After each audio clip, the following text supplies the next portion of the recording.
Kinyago ulichokichonga mwenyewe kinaweza kikakutisha?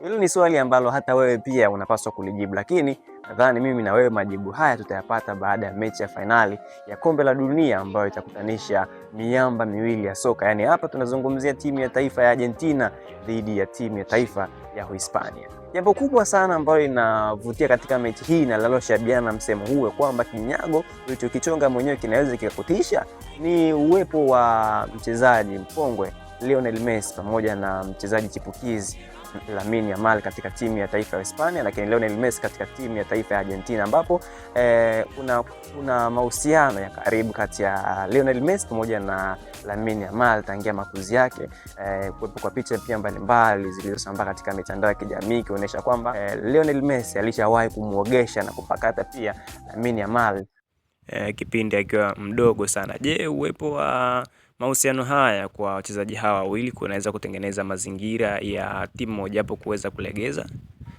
Na haya ni maoni tu kutoka baadhi ya wanafamilia ya wapenda soka. Spain na mwenyewe anataka aandike rekodi kwa sababu Spain yeye ana kombe moja tu la dunia ambalo alichukua 2010 kule South Africa. Ukiangalia Argentina mwenyewe ana makombe matatu ya dunia. Kwa hiyo na mwenyewe kwa sababu ametokea katika bara la Amerika, Brazil iko juu yake akiwa na makombe 5. Kwa hiyo na mwenyewe anataka kuongeza wigo sasa afikie makombe 4 aje avunje ile rekodi ambayo imekuwa na Brazil ya kuchukua makombe 5. Kwa hiyo wote wako katika upambanaji wa kupambania ile nembo ya nchi yao.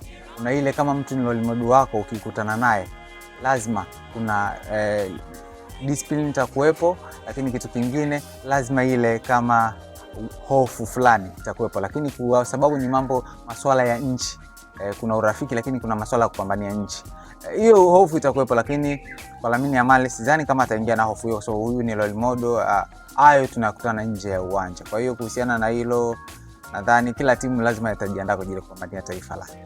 Mimi sijui, lakini nikukumbushe tu kwamba sikio halizidi kichwa, lakini mwanafunzi anaweza akamzidi mwalimu.